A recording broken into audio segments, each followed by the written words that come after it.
All right, welcome back to our review, Luigi's Bookshelf, An American Sickness. And I want to just hit at the very beginning, this is going to be chapter 3 that we're covering on this.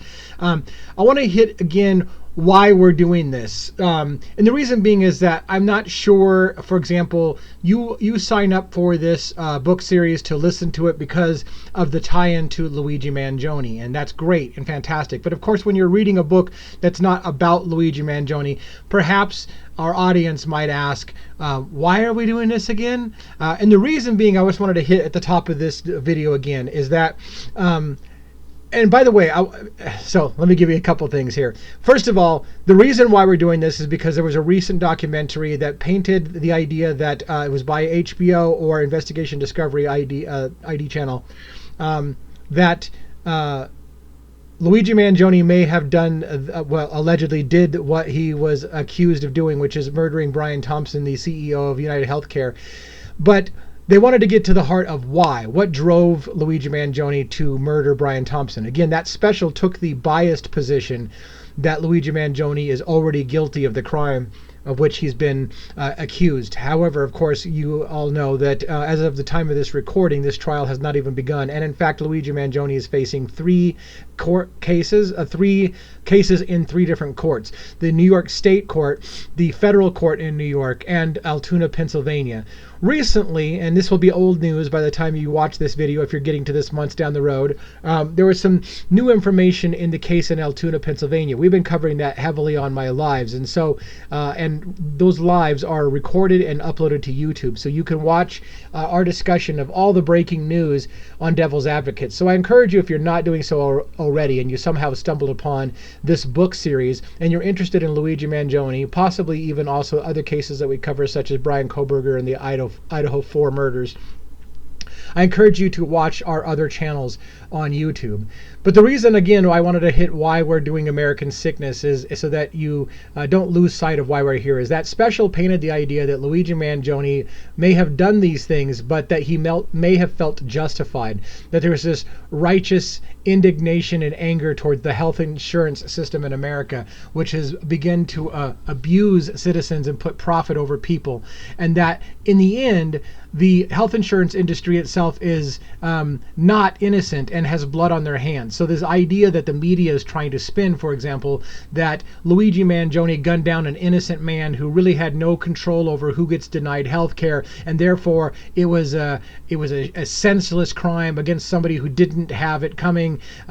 That's the narrative that the media wants you to focus on. That anyone who supports Luigi Mangione is sick in the head because it's not rational to take out your anger, if you do have anger at the healthcare system, on a CEO of United Healthcare, for example. So Luigi Mangione indicated, according to the writings that were allegedly his, and I would argue that his lawyers are not entirely saying that those writings are his. So let's keep that in mind. But if they were Luigi's writings, such as the things they say were written by an individual called Mr. Cactus on YouTube, or on Reddit, I should say. Let's say those were Luigi.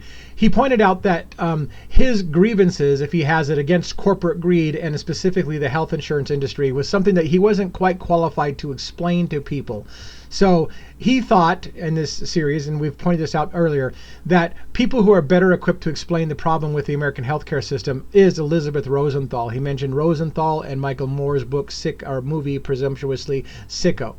So this is the reason why we're covering Luigi's book series, An American Sickness, because I believe, one of the things that I believe is, one, a person is innocent until proven guilty, and so Luigi Mangione is technically innocent of these crimes until proven guilty. But there's also that really difficult question, and I don't know how you feel about it, but there's the idea that he could be, quote unquote, guilty of the crime that he's accused of, that is gunning down Brian Thompson, CEO of United Healthcare, and still be acquitted by a jury, because a jury may find him not accountable for his actions.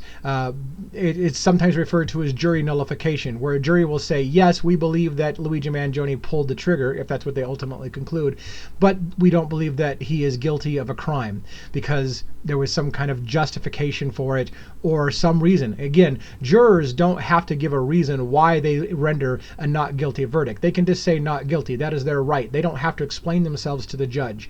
So this is one of the things that's coming up a lot in the news, on mainstream media even. And I realize this is a really long intro for chapter 3.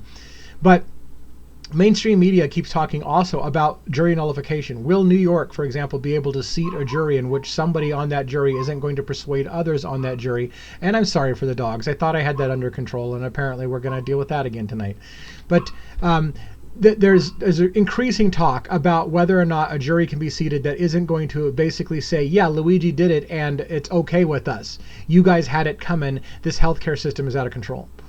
So let's get into American sickness. I just wanted to remind you why we're here, because I believe there are a few select people in our society who want to be more educated on the problem. They want to get the story behind the story. So most of us are watching the story of Luigi Mangione in the news and following the trial and watching those things. But some of us want to get to the bottom of the whys, the story behind the story. And boy, do I have a sheen off the top of my head. It's a side tangent. So Let's get into this now, chapter 3. So to review, this book has started out with a chapter on the history of insurance in America. And then the last chapter that we looked at was kind of the history of hospitals and billing practices in America. And now we're going to get into doctors themselves in America. They all really go hand in hand and they dovetail together, so it's hard to separate where one wins and when the other. But the book has decided to separate insurance kind of as a hyper focus in one, the hospitals themselves in another, and now we're going to focus on doctors. So let's get into chapter 3, the age of physicians. You can see on the highlights on the right-hand side, we had the age of insurance, the age of hospitals, and now the age of physicians. And then there'll be the age of pharmaceuticals and the age of medical devices. All of this is background information. It could be a little dry, so I will do my best to try to just keep it as entertaining as possible, but we're really reading through somebody else's comments and then me giving my opinions, and it's really designed to be a book discussion. So this is a very long intro for a video that probably is going to try to be capped at 50 minutes or so we'll see where we go with that. I don't really time myself on these like I probably should. Let's get right into the age of physicians, chapter 3. Every doctor who is part owner in a surgery center where he operates engages in a form of fee splitting, where a physician gets financial advantage from referrals. So one of the things that this is talking about in this chapter is a new idea where doctors started to move their services out of hospitals but into private surgery centers because they could bill differently. It was a way for the doctors eventually to start manipulating the system and to working with the insurance system. So they would find a way that they could get new and unique ways to bill patients by moving them to outside of the hospital, to surgery centers or alternate ways of not going to the hospital but to see them in their doctor's office. So they're doing these fee splitting where physicians get financial advantage from referrals. So they'll refer you to a clinic, to a specialist outside of the hospital, and they get referral money and credits for, and financial kickbacks for referring you to somebody off-site out of the hospital. In 1990, the American College of Surgeons felt that it was immoral to be an itinerant surgeon moving from place to place collecting fees for surgery but not being there for the follow-up. Today, many surgeons operate at a large number of hospitals collecting fees from for the revenues they generate at each.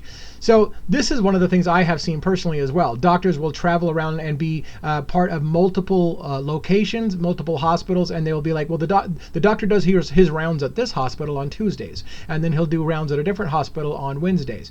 And this allows the doctor to bill larger amounts of time, including what happens to you after he's seen you on Tuesday, he'll continue to bill for, even though he really is off working at a different hospital. It's a great way for the doctors to make extra money by basically moving around and still billing the hospital where they did the initial work or the surgery or whatever, but then they can still get billed for that time as the patient's being taken care of by other people, and they can move on and take new patients and start billing another place.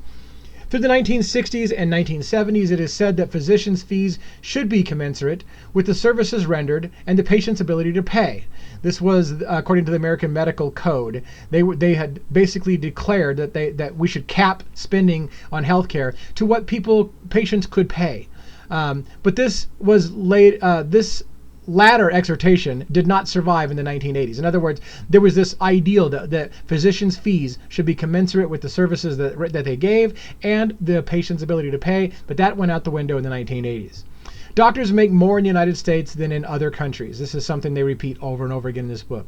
Primary care doctors in the United States make about 40% more than their peers in Germany. American orthopedic surgeons make more than twice as much as their similar German specialists. The average U.S. physician is more likely to be an American 1%er, meaning the top 1% of all incomes in America. Doctors are more likely to be in the 1%. 27.2% fall into that category, it says, than the average lawyer or manager. So if you're a doctor, you have a better chance of being in the 1% elite club than if you're a doctor or if you're a lawyer or a manager. Doctors' salaries have been consistently rising since 2009, which isn't true of any other profession, not even hedge fund managers. There are some, by the way, that will try to make it sound like, doctors will even try to make it sound like it's not their fault costs keep getting out of control, it's the insurance companies, and they will act like they're rooting for you against the insurance companies, but we should keep in mind that the doctors themselves have found ways to keep profiting on this system and make more money, and they're becoming some of the most wealthy people in the country.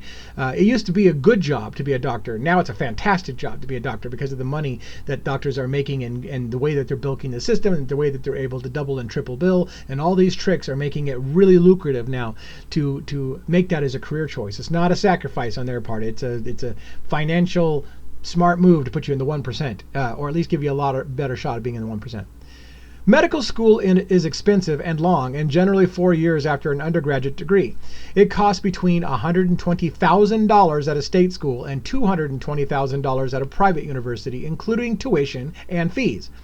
It is free or cheap in many other countries. So in the United States, just to get your medical degree, you're looking at, and this was at the time that this book was written, it's probably more now, $120,000 at a state school, $220,000 at a private university, just to get your degree. And this is free for other countries. So we've got a real broken system. It costs you a crap ton of money. Medical students graduate with a mean debt of $170,000, including some carried over from undergraduate years. And that sounds horrible. And they will try to convince you, the medical field will try to convince you that, oh my God, like I have so much medical bills in my school. As you will see later in this chapter, they are laughing their way to the bank because they pay off those loans and then some very, very quickly. But they will love to tell you how much debt they took on. Oh my gosh, I went like $200,000 in debt for my medical loans. I'm hurting here. Not hurting for long. And that's the part that you won't hear. You'll hear about how bad they're hurting and how much they had to spend on their education, not how quickly they pay that back. So we'll go into that. I'm not terribly sympathetic to the argument that healthcare costs so much because of medical school debt. I think it's a red herring, said Dr. Joanne Roberts, 64, Chief Medical Officer at Providence Hospital in Everett. Even if it's $200,000, that's easy to pay off on a doctor's salary. What I do see is new doctors straight out of training buying million-dollar homes because suddenly they're making all this money. So again, if you're hearing the message that the medical profession and the medical doctors have so much debt that they're taking on, this is pointing out, as one person is pointing out here, this chief medical officer at the Providence Hospital, I'm not real sympathetic to you doctors who are saying this, because you're buying, multi-million-dollar homes very, very quickly because everyone knows, the banks can figure out that your ability to pay off your debt is going to happen very, very quickly, and you're going to be in the black extremely fast. So don't buy the story that, oh my gosh, I paid so much money for my education, that's why everything has to be so bad, because they are making bank, essentially. I've said this 12 different ways, but I don't think I can hit that any harder. And yet, practicing doctors seem to view themselves as exceptionally burdened. Even medical students, the people actually facing the new debt now, seem perplexed and disheartened.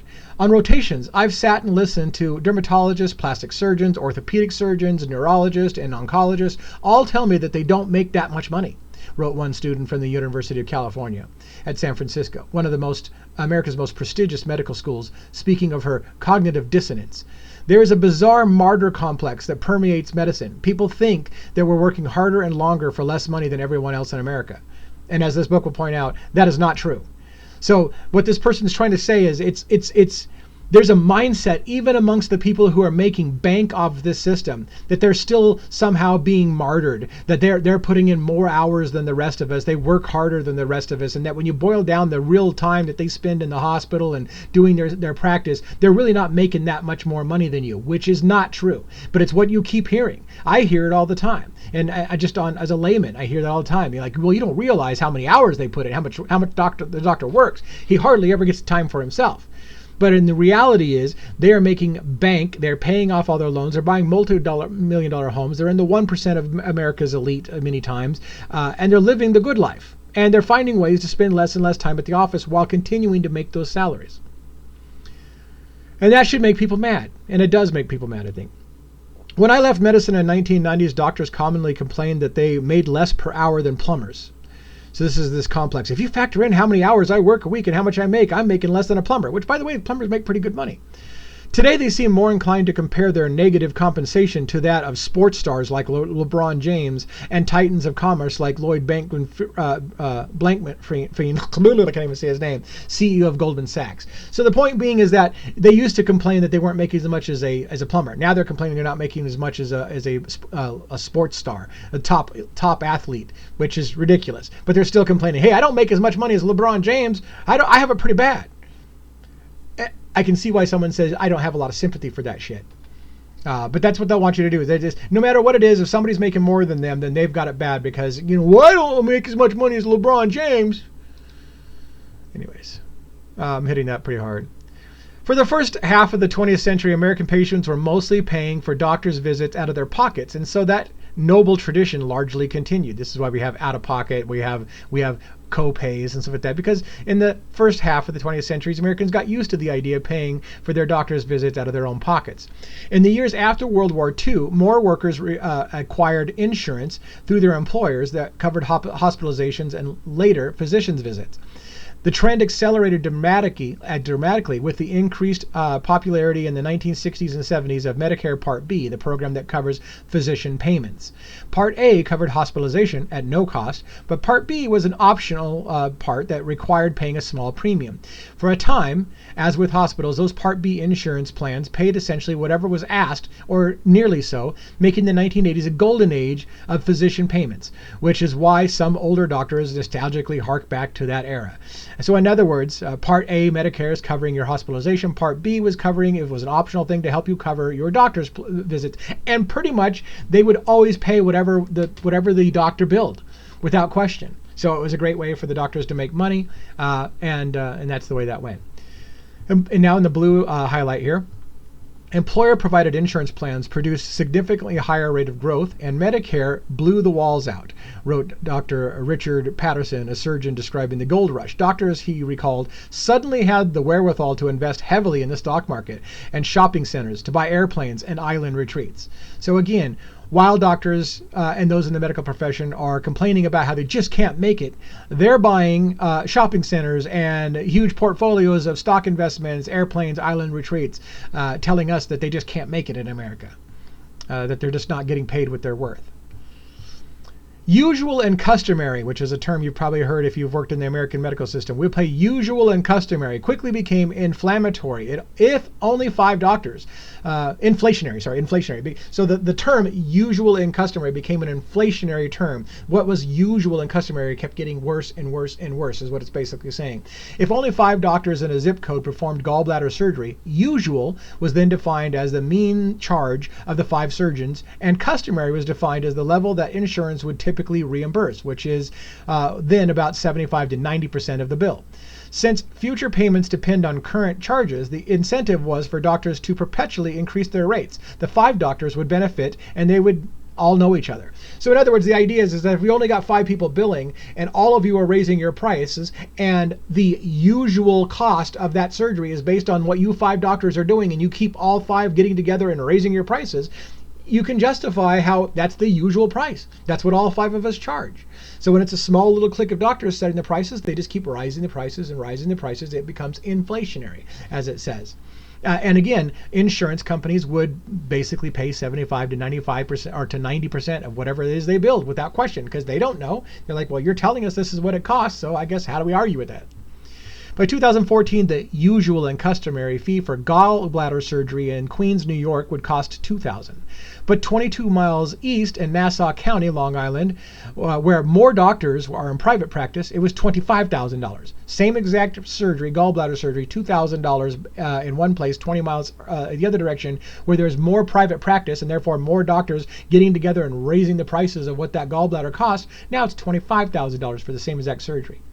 A 1986 Congress, in cooperation with the American Medical Association, commissioned a respected health economist, William Scio, or I'm not sure how to pronounce that, Scio of Harvard, to create what was ultimately called the Resource-Based Relative Value Scale, RBRVS. And this also is what RVUs are tied to. This is again where I wish I had my friend Angie ready to go with us. She knows, when I told her about RVUs, the term, she goes, I know all about RVUs, and I can give you information about that and help out your listeners understand RVUs. So if you're here to get an education on the American healthcare system and how it got so bad, hopefully our friend Angie will come on here and she'll talk about RVUs and the RBRVS, which we're going to talk about as much as I can from a layman's perspective reading this book with you. Again, I encourage you to leave comments and feedback and let me engage with this and learn from each other as we try to educate ourselves on how bad the healthcare system is. Dr. Scio's team calculated a work value in a new currency called relative value units, or RVUs, based on 1, the work/time that a doctor spent for the visit or intervention, 2, the overhead incurred in rendering the service, and 3, the cost of, the cost of training required to learn and perform that service, and 4, the malpractice expenses involved. So there's malpractice insurance, right, that covers whether or not you made a mistake. Sorry about that.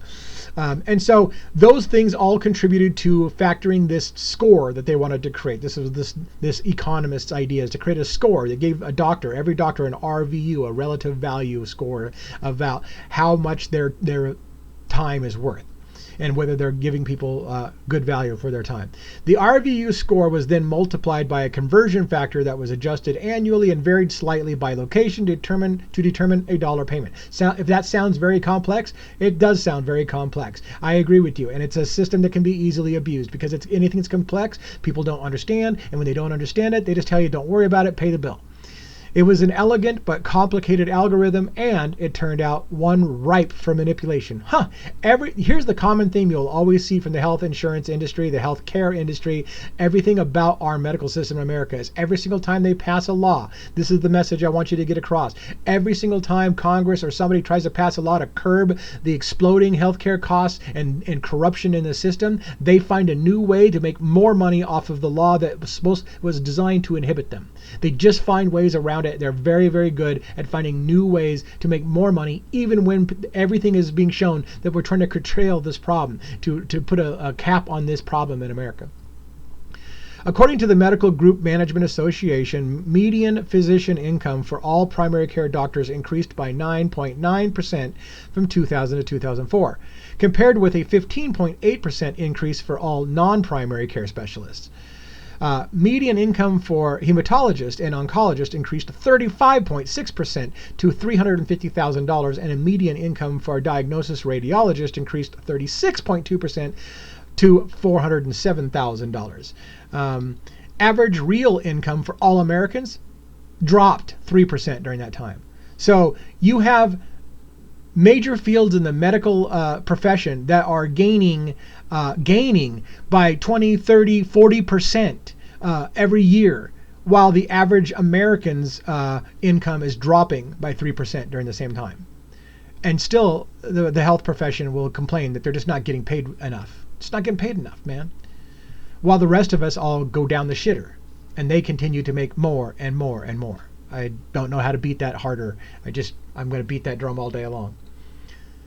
3 times a year, an AMA committee called the Relative Value Scale Update Committee, or RUC, meets to adjust the value of codes in highly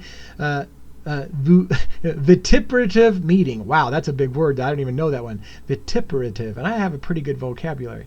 Medicare and insurers inevitably suggest that codes are valued too generously, and that doctors who perform a service inevitably protest that the valuation is not high enough. So there's this constant war in this meeting between doctors saying we're not getting paid enough, and them saying you're getting paid too much. So what happens then?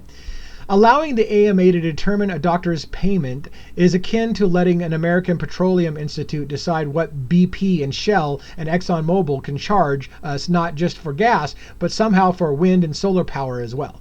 So in other words, they're saying this watchdog group isn't even like, it's not doing anything to curtail it. And it's like the analogy that they gave here. I'm not going to repeat the analogy because it was pretty succinctly stated.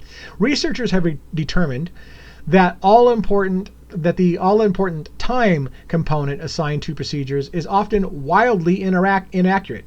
Better surgical approaches, computerized equipment, and more effective anesthesia mean that surgical times have often declined dramatically since the RBRVS has first used in 1992. But the RUC determines that the time it takes to perform a service by polling several dozen specialists who actually do the procedure, which is essentially asking them whether or not they want to be paid more. So let me try to break down what that basically says. Technology has gotten better, making things more efficient, and doctors can do more in less time.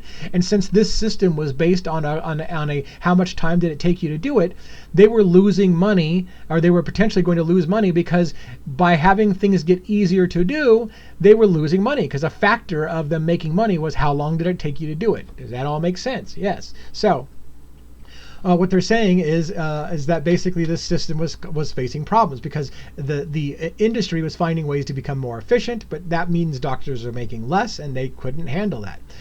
So they would have these debates and argue and fight about it, and the doctors would argue that no, you still need to be paying me all this money, even if it is faster and easier to do. One study determined that that the 2014 estimates were no longer the actual times in 20 of 24 procedures, sometimes as much as double. So in other words, they started to realize that the actual time it took to perform procedures was much different than what they were actually billing, because things had gotten more efficient, but they were still trying to keep those numbers high so they can get paid. Ambulatory surgery centers, or ACSs, became increasingly popular over the course of the 1980s and 1990s and into the new century. More and more were owned and run by long-established hospitals, but not individual doctors. More and more were owned and run not by long-established hospitals, but by individual doctors and investors. So these ambulatory surgery centers off-site from the hospital were being run by doctors and investors, money people, and not the hospital itself. So there was this chapter where we talked about where hospitals started out with this idea of being not profit, and they had to try to keep things down, the prices down. But when you moved things away from the hospital and allowed doctors and investors to start getting involved, now all of a sudden this new surgery center can start making profit and making good money for its shareholders. Doctors saw new income potential because they could charge facility fees, essentially room rentals for the suites where they plied their trade. Each specialty gravitated to its own kind of outpatient business that grew out of this practice. It was a challenge for some, but most eventually found a niche. ENT doctors opened sinus centers. Orthopedists opened arthroscopy centers. Gastroenterologists opened colonoscopy centers. Neurologists opened sleep centers where patients could have their brain activity measured and breathing monitored for sleep apnea. Insurance was often billed at $5,000 to $10,000 a night. So again, all these things that would have taken place in a hospital where there was more controls over you can't make profit as a hospital were now moved to surgery centers, off centers, sleep centers, oncology centers, specialty centers, specialty centers, specialty center, where doctors could charge more, and there was no cap really on where they could charge because it was private practice and it was for profit. Regulators tried in vain to curb this practice by requiring the physicians disclose to the patient in advance if they had an ownership stake. So when your doctor says, I'm going to refer you to a specialist, they should disclose to you, hey, by the way, I get money. I get a kickback if I refer you. We should, as an American public, realize anytime someone refers you, they're referring you because they're getting a kickback. Just assume that's the case. They're not referring you because they care about your health care and making sure you get a specialist because they're just concerned about you. They get a kickback by referring you anytime that they refer you. So just assume, in my opinion, my advice to an American is when they tell you they're referring you to somebody, what they're saying is, I'm going to get a kickback from this and I'm going to make some extra money off of it.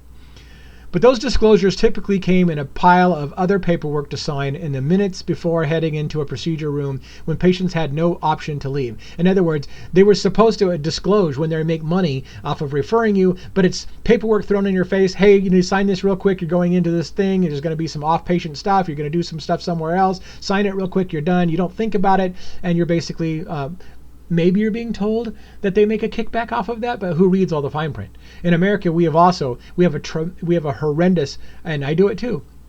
We have a horrendous practice of accepting the fact that they will give us 60-page contracts to buy anything like a phone or anything, and that you just basically have to click on the I accept this terms of agreement. No one reads the 60 pages of legal mice type. We're not lawyers in America. We don't know what it even means. We just want to use our phone. And in order to use my phone and place that phone call I want to place with my brand new phone, I got to scroll through 60 pages of legal things that says, hey, I told you what the legal ramifications were, and how, by the way, contracts in America are one-sided, how you are not allowed to sue me, I'm allowed to sue you. If you do try to sue me, you'll go to an arbitration group that we pay for, and that arbitration group is going to be biased to giving us a decision that supports us. You have no rights. Do you agree? Yes, I agree. I want to use my phone.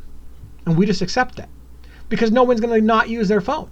No one's going to say rewrite the contract. We have no power to do that. It's a one-sided deal in America.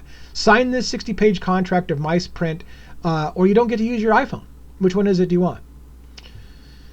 Doctors sign up with insurance plans, but centers themselves do not participate in any insurance networks. So facility fees are not constrained by insurance negotiated rates. So this is again, so doctors will be on an in-network doctor. He'll be on an insurance plan as an in-network doctor. But if he refers you to a off-site surgery center or specialty center, whatever, those centers aren't covered by the insurance plan, and those facility fees can be passed on, and the insurance companies don't get to negotiate those rates. And so that's where they can make more money, by referring you outside of the hospital to a center where they do have a financial investment. I know this is super dry and super confusing, and it's super horrible, and the message you really should get, in my opinion, is our medical system is a major problem, and perhaps something needs to be done.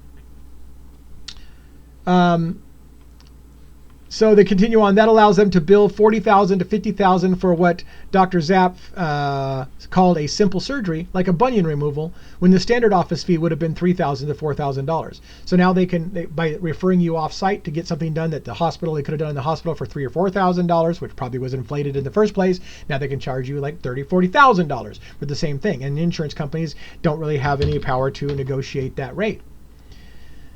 There are physicians who contribute to your care, whom you may never see and whose names you're unlikely to ever know. Pathologists, anesthesiologists, radiologists, emergency medical doctors. The first three often referred to as NPC or no patient contact specialists. So in other words, whenever you get care, there's a whole host of other people that you will never see who are getting paid high dollars. And it used to be that when you paid your doctor, you had a relationship with your doctor. You liked your doctor. You felt good about your doctor. But you're getting billed by a bunch of people in your doctor's name that you'll never meet and you'll never know. And they could be thinking that guy's an asshole. They could not like you on a personal. There's no personal relationship between you and all the people that are billing you. Historically, these physicians, these NPCs, who are the no patient contact specialists, were hospital employees. They were services that were embedded in the hospital charge, like bandages and beds. They were paid decent salaries, but no more. So it's surprising that today they account for some of the highest and most confusing doctor's bills that you're likely to get.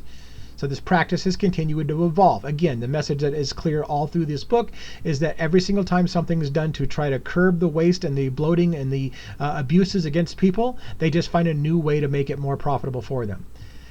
Because radiologists could most easily ply their trade outside of the hospital, they likely initiated the migration to a private practice business model. In 1980s, most still had hospital jobs, but they were also started opening office-based practices that were precursors to surgery centers, focusing on elective procedures that like mammograms or sinus scans. Over the next 2 decades, their business strategy would continue to evolve. So once doctors found out that they can make more money not working at a hospital but referring you to their specialty centers, then they started opening more and more specialty centers and then magically referring you to specialists. When I worked as an ER doctor in the mid-1990s, we were all hospital staff. By 2014, 65% of the nation's 5,000 hospitals had contracted out their emergency department staffing management functions, according to Marriott Hawkins, a physician staffing company. So in 2014, a lot of the people were, ER staff by the hospital. Now they're contracted specialists who work for the hospital but aren't really employed by the hospital. They're contracted. For those in the industry, it was a win-win situation. Hospitals no longer had to buy malpractice or health insurance because they basically say, hey, this is a independent contractor who's working here. So the hospital didn't have to carry the insurance to cover these people. So that was good for the hospital. Or to figure out how to staff their vacations. Doctors could charge what they felt that they were worth. But for the patients, this meant that the proliferation of separate bills for these doctors and services from companies and mysterious return addresses in distant states. Then around 2010, many of these doctors groups who worked in network hospitals simply stopped contracting with any insurers at all, leaving unsuspected patients with tens of thousands of dollars in surprise medical bills. It's kind of complex to understand what's going on. The medical system is complex by design, I would argue. As Andrew Whitty, the CEO of United Health Group, not United Healthcare, United Health Group, which is the parent company of United Healthcare, made some kind of public statement after the Brian Thompson situation. Hey, we didn't design this system. If we had designed this system, it wouldn't be as complicated as it is. But that's just the system. It was essentially his message. Hey, we feel bad for you in America. We realize things are bad, but this system is really bad and we didn't design it. So don't blame us. We're just profiting on it. That last part was more me. Everything else before that was essentially the message. Don't blame us. We didn't create this system. We're just working with the system that was given us. I would say, don't blame us for all the money we're making because it's just the way it is, man. Patients are less attentive to whether doctors are in network, particularly doctors they've never met. The game with the pair specialist is that they began to refuse to contract with any plan or insurer, said Dr. Seth Lewin, who was senior director of health plan in Central Massachusetts from 2008 to 2012. These guys decide not to contract so they can charge whatever they want. The patient is over a barrel. Most insurance plans limit your financial liability only if you remain in network of hospitals and doctors with which they have contracts. But what they're basically saying is us patients are less and less realizing when we've somehow magically moved out of network and not in network anymore. So we go to the hospital, we go to get care, we make sure that we have a primary care physician who's in network, and then we get referred to a specialist, and we're not told that when we move to that specialist, we're no longer in network, and we're paying ridiculous, huge bills, and we just eat it because we don't understand what's happening. Educating yourself is going to be a big part of this equation. Traditionally, individual doctors were proudly and devotedly affiliated with one and only one hospital system, part of a team. But as doctors and hospitals have gone their separate financial ways in the last 2 decades, more of business relationships have evolved. The doctors brought in their own patients, their raw material, their hospitals provided the physician workshops for care. It just basically says they went opposite directions. It used to be that the doctor and the hospital was a symbiotic team. Their team was team-oriented. Now it became, it's me versus you and how much money can we both make in this situation.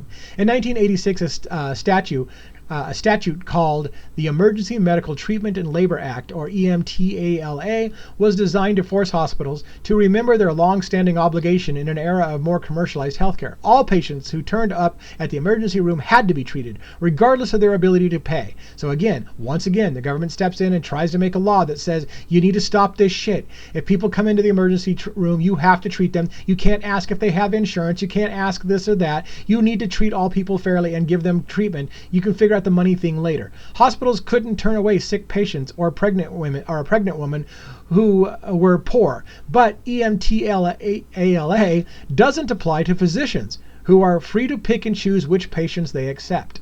So there was already, we've got a way around this. Sure, the emergency room has to cover them, but I'm a contracted doctor. I don't have to cover them. I don't have to see anybody I don't want to see. So yeah, go ahead, emergency room, cover it. And you find a doctor to do it, but not me because I'm not contract. I'm on contract. I don't work under those rules. Hospitals were in a quandary. If a desperately ill, poor patient turned up at the emergency room after a car crash or a gunshot wound in need of a neurosurgeon or an orthopedist or an ophthalmologist, who would get out of their bed to go treat them? By law, hospitals had to offer the service, but high-paid specialists could just sleep in and say, no, I'm not coming. That they don't have enough money to cover my fee, so I'm not coming. On a busy day, have you ever thought, I wish there were two of me? Over the last 20 years, many doctors have managed that feat. At first for billing purposes, or at least for billing purposes.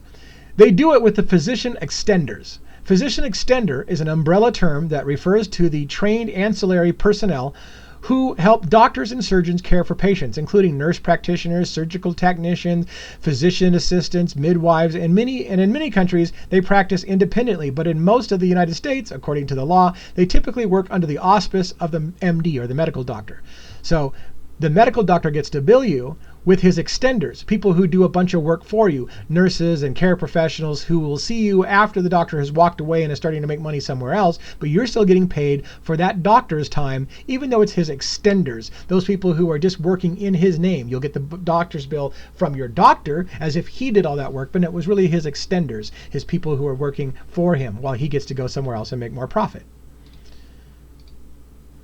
Doctors traditionally had one office or perhaps two locations where they practiced on different days of the week. But once the work of extenders became billable, it made economic sense to rent a number of satellite offices and keep them open whether or not the doctor was in or not.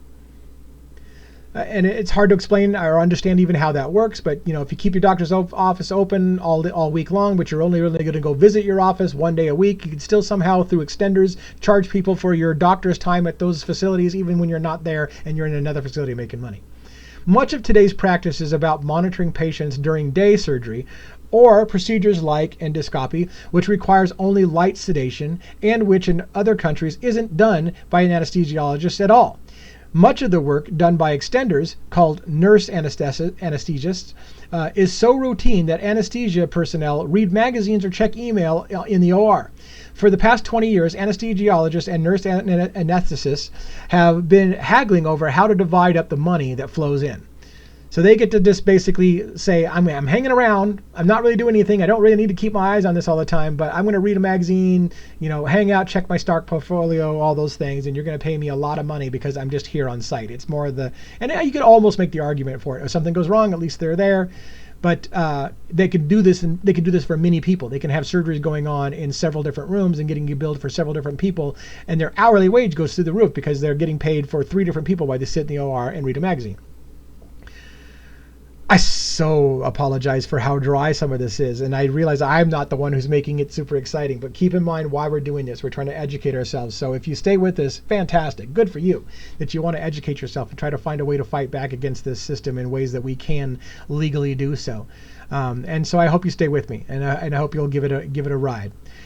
At one point, Medicare declared that anesthesiologists could not bill for supervising more than 4 operating rooms at once. Oh, that was nice. So they tried to put a cap on it. Like, okay, so you managed to convince us that there's legitimate reasons why you can manage 2 or 3, but not 4. Like, not more than 4. Okay, always pushing the limit.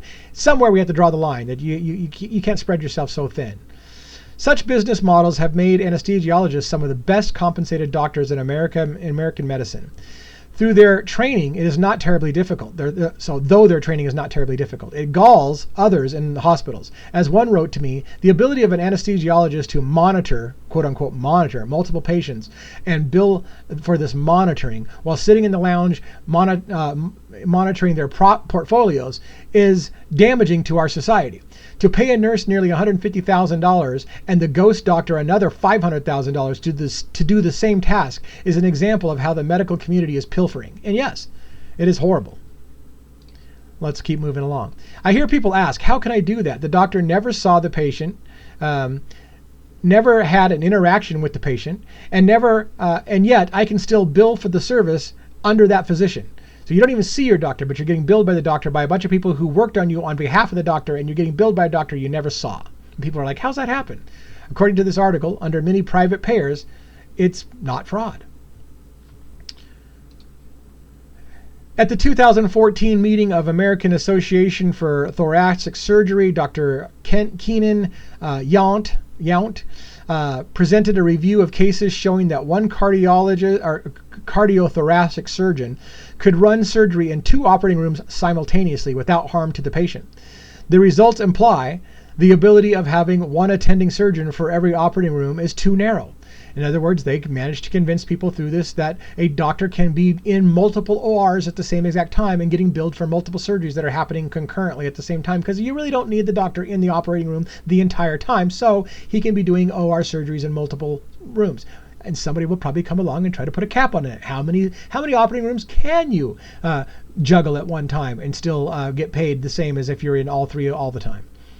In Japan, doctors have long made extra money by selling drugs that they prescribe. In the United States, oral prescription drugs are legally dispensed only in pharmacies, but there are an increasing number of intravenous and injectable drugs that, with outpatient medicine flourishing, could now be administered in a doctor's office for a fee and with a markup. Luprin is one of the things that we're going to focus on. Luprin had been approved by the Food and Drug Administration, FDA, many years before, in 1985, to treat late-stage prostate cancer. Before drugs like Luprin, men with advanced prostate cancer had their testicles removed because prostate cancer sometimes grew in response to male hormones. Luprin blocked those hormones, providing a chemical form of castration. In 1985, when it first came to the market, Luprin's approval formulation was a daily subcutaneous injection that could be self-administered at home. Dr. Weisenberg recalled, sales essentially were nowhere. They couldn't get paid for something that you're at home doing yourself. So, what do you think they're going to do? They're going to move it to something your doctor has to do for you. Researchers at Takeda then developed the Luprin Depot, a longer acting formulation to be delivered once a month instead of daily, but tested it via a deeper injection into the muscle. That route is trickier and requires a bigger needle. Therefore, it can justifiably be administered in the doctor's office. That was crucial for TAP's new business strategy, giving doctors a new procedure they can bill for in the office and the chance to make some money by charging for the drug. So before, they couldn't charge for something you were doing yourself, so they found a way to make it so that you could do it conveniently less often by coming into the doctor, and they can bill you for it now. Urologists who had ignored the drug for years, because they didn't have a reason to use this drug, suddenly loved Luprin, and gynecologists began enthusiastically prescribing it to treat endometriosis as well. So in other words, doctors began to find new uses for this drug, because if we can use this drug and have them come into a center and get an injection on a regular basis and bill it and make money off of it, let's find more ways that we can start prescribing that drug to people. When other drug makers came up with similar but cheaper medicines, TAP devised a program to sell doctors discounted Luprin and even provide them free bonus samples that the physician could then administer and bill the full charge for. God dang it, man. It's just disgusting. So Luprin would then give doctors free samples, and the doctors would charge you for their free sample as if you were paying the full price of what the drug is, letting doctors make a bunch of money off of selling you drugs.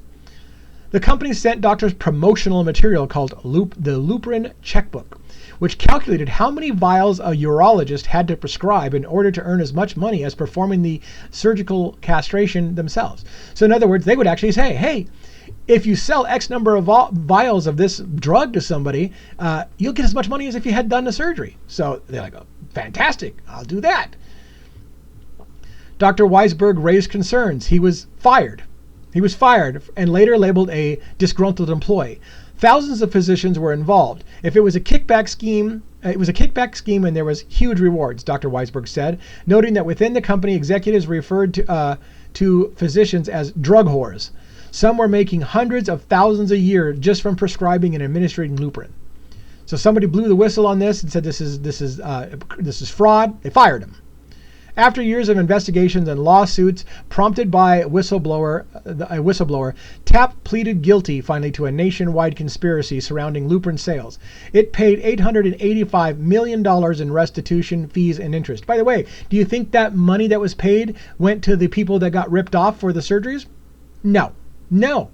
No, it usually goes to a government agency or something like that who gets to pocket off the fact that they ripped everybody else off. Everyone just moves the money out of the people who got ripped off aren't the ones who are going to get reimbursed for the $885 million restitution fines that were made. But there were no criminal penalties, by the way. There were no criminal penalties for the company or the doctors, and in other slightly modified forms, the practice continued. So even though they paid an $885 million restitution, that apparently was a drop in the bucket to what they were actually making. So it was basically, it looked good for the public that they got fined for doing something shady. But in the end, they were making more money still, and it continued. The practice continued. Oncologists prospered buying chemotherapy drugs from manufacturers and infusing them in the office, generally with a hefty markup, a practice known as buy and bill. Doctors who used more expensive drugs earned far more. The practice of buy and bill increased dramatically in the late 1990s and into the new century. With it, the median compensation for oncologists nearly doubled from 1995 to 2004 to $350,000, according to a medical group management association. One study in 2013 attributed 65% of the revenue in a typical oncology practice to such payments. Drugs and biologicals make up approximately 80% of all medical oncology charges submitted to Medicare each year. I want to say that, by the way, this is going really, really long, and I don't know that you'll get through the whole thing, so I really apologize. I'm going to try to move it as fast as possible, but that may mean speeding up towards the end. I don't want to do that either. I don't know about breaking this into multiple chapters. I'm doing this on the fly. I don't even know that we're getting a lot of viewership. So again, if you like this series, please let me know so I can at least know that I'm not wasting my time. I do know that some of you are reading it. I've seen comments. That's keeping me going. But if this is becoming laborious for you, I need to know that. When the agency announced that there would be one payment for the first hour and a half, many chemotherapy medicines can be easily administered in that time, by the way. With a second for any part of each hour thereafter, it started receiving bills for lots of infusions that lasted 91 minutes. Let me break that down because I didn't read it in a way that makes sense to you. So there was a cap put on the amount of time. And when the agency announced, this is the medical agency that was overseeing this, announced that there would be one payment. You're just going to get one payment for the first hour and a half of chemotherapy and of treatment. And it says many chemotherapy medicines can be easily administered in that hour and a half. And then they would allow, they said, if it takes longer than an hour and a half, then any portion of it past an hour and a half was a second part that could be paid for and billed for. And so all of a sudden they started seeing a lot of bills now for infusions that lasted exactly 91 minutes. Hour and a half being 90 minutes. Now if they bill for 91 minutes, they're 1 minute past and they can bill for a second period of time. Pure fraud. You can see it, pure fraud. Doctors' offices and hospitals were all buying and billing, and patients generally had little idea about markups, what was reasonable, or what the life-saving drug actually cost. Studies have shown that the rates of cataract surgery are highly dependent on how much doctors are paid to do the procedure. Interesting. How much it's going to cost to get to the surgery is how much money is the doctor going to be able to get from you? How much are they going to make? And it looks like we have actually made it through. I just went through a bunch of pages at the end. We have made it through the age of doctors, the physicians, age of physicians. Once again, I thank you for staying with me. I hope that you understand why we're doing this book review. I hope that you'll consider engaging in the book review. I hope you'll at least give me a thumbs up, a view, a watch. Hell, you might even help me if you just put the video on and let it play in the background while you go sew or do something else, because then I get watch hours, and that's something that you can help out my channel. I don't like to play games with the manipulation, but we're trying to build a channel here and move towards better and better products. This is one of the ways that we're trying to do it. So thank you so much if you're supporting us, to give us those watch hours and to give us feedback for the algorithm and help support this channel. We are moving, I think, in positive directions, and we'll get better with time. Thank you. God bless. Although I'm not a big God bless kind of person, so maybe that was a little bit out of place for me. Thank you is what I want to say. Gratitude, all those good things. Until next time, we're going to read chapter 4 next time, The Age of Pharmaceuticals. Good night.